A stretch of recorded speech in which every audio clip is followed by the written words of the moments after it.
What's going on, guys? Welcome back to another video, and as you can tell from the board, obviously, today's video is going to be something a little different than at least what I've done up to this point. Today we're going to be talking about how you can train like Arnold, going over his principles, his beliefs, the things that he practiced and preaches, if that's your kind of deal. So basically, after my show, my recent men's physique show, if you haven't seen that video, go watch it. And it's honestly one of the videos I'm more prouder. I don't know if prouder is the word. I don't know if it's a most proud of, but definitely one of my more favorite videos. I don't have that many, but still. Anyways, since the show, I've just been a lot more interested, I guess, in bodybuilding specifically, not just fitness in general. So obviously, Arnold, one of the greatest bodybuilders of all time. So I've been doing a lot of research sort of on him. I kind of just got the idea, like, why not do a whole series talking about how, certain bodybuilders, or how specifically Arnold, did things. Today, the first video of the series is how he trained. So obviously I have reps, sets, and rest periods. So we'll just hop right into it, I guess. Arnold was a big fan of doing working sets with 70 to 75% of your 1 rep max. So yeah, like I said, Arnold trained, usually his working sets were with 70 to 75% of his 1 rep max. And this allowed for proper intensity and strain and stress to be put on the muscle group, but also allow you to perform the exercise with proper form and technique and contractions, maximizing hypertrophy. But as far as actual rep ranges go, Arnold trained in the 8 to 12 rep range for upper major muscle groups of the upper body, and in the 12 to 16 rep range for major muscle groups of the lower body. So yeah, that's pretty much Arnold's recommendations for as far as reps go, and I guess sort of the intensity those reps should be at. Next, on to sets. Arnold pretty much only trained 4 working sets per exercise.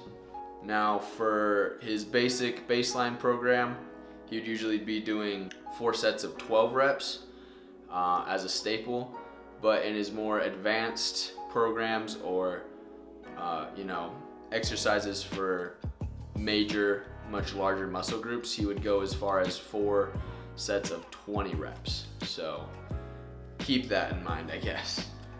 Now, his explanation for this is that with 4 sets, it is low enough to where within a workout you can do a sufficient variety of exercises, to properly stimulate the muscle. But 4 sets is also enough per exercise to really stimulate maximal growth within that muscle group.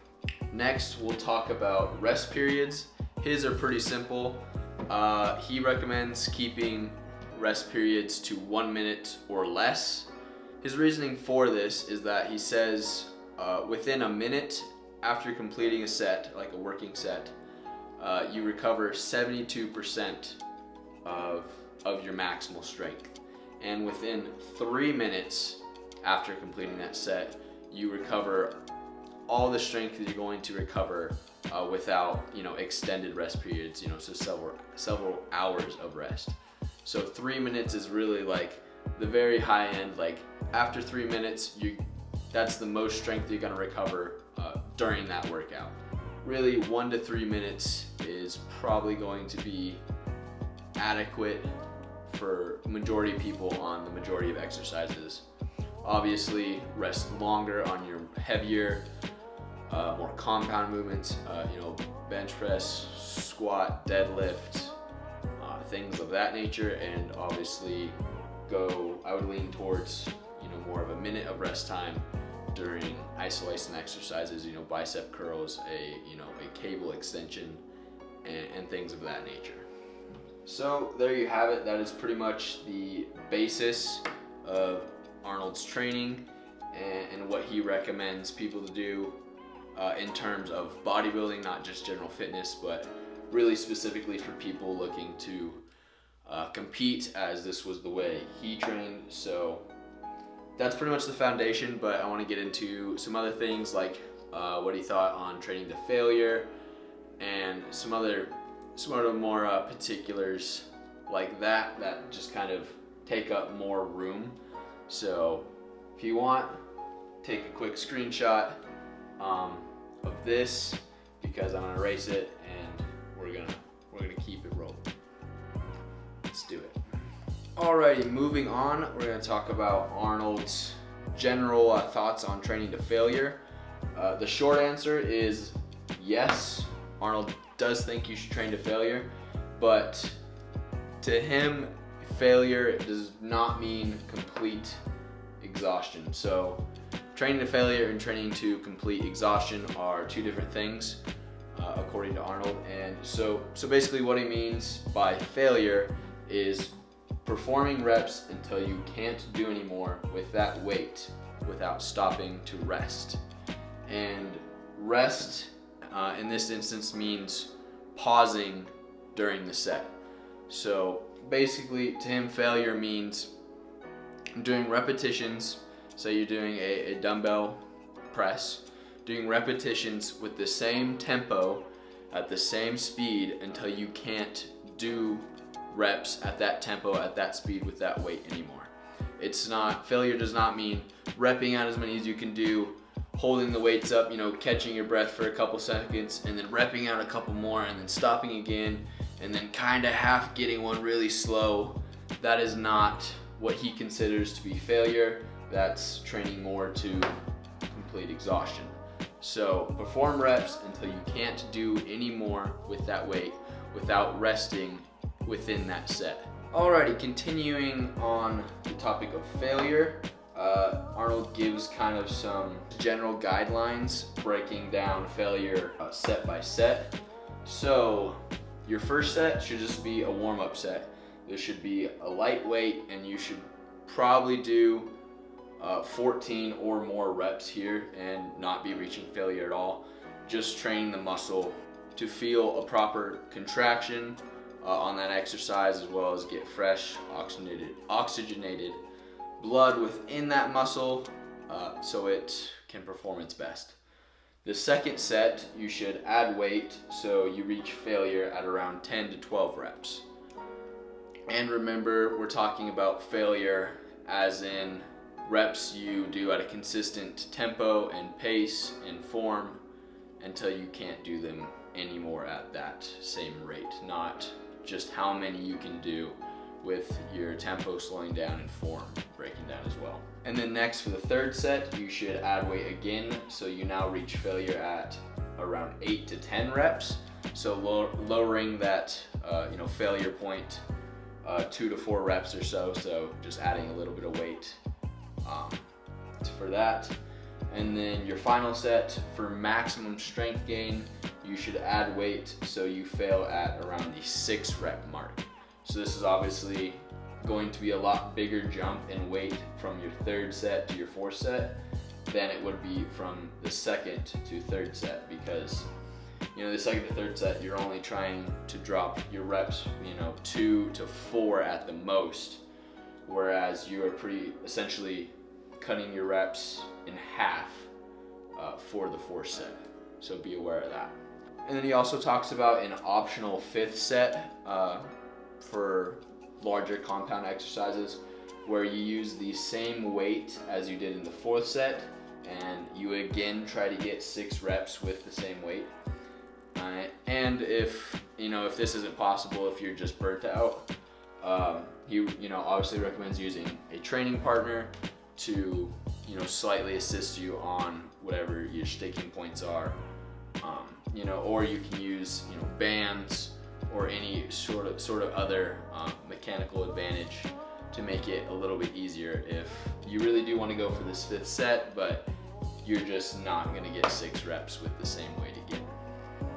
Alrighty guys, and lastly, I just wanted to talk about some general principles that Arnold sort of live by, and these are just some quotes from him. So talking about range of motion here, he said, for most purposes, bodybuilding exercises should take any muscle through its longest possible range of motion. So Arnold was not, a big fan of, doing half reps, at least during working sets.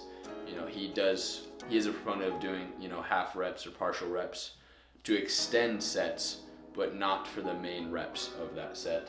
So always be focusing on a full and proper range of motion. I think that's kind of standard today, but you still see a lot of people, especially younger people, doing things wrong, doing half reps, half squats, and things like that. So really focus on proper form and a full range of motion. Another thing Arnold touches on is training super heavy. He said once a week or so I would pick one body part and go to the maximum with strength moves that worked that area. So basically, say he picked legs for 1 week. He would basically test out, his a max squat, a max leg press, max hack squat, just any sort of heavy compound strength-based move for that specific area of the body, and he would train it, as heavy as possible, doing 1 rep maxes, just to test out strength and track progression, as well as help drive the progression of strength in that muscle group, as increased strength leads to increased hypertrophy, increased gains. Anyways, the last quote that I have from him that I really like is, bodybuilding is about training muscles, not lifting weights.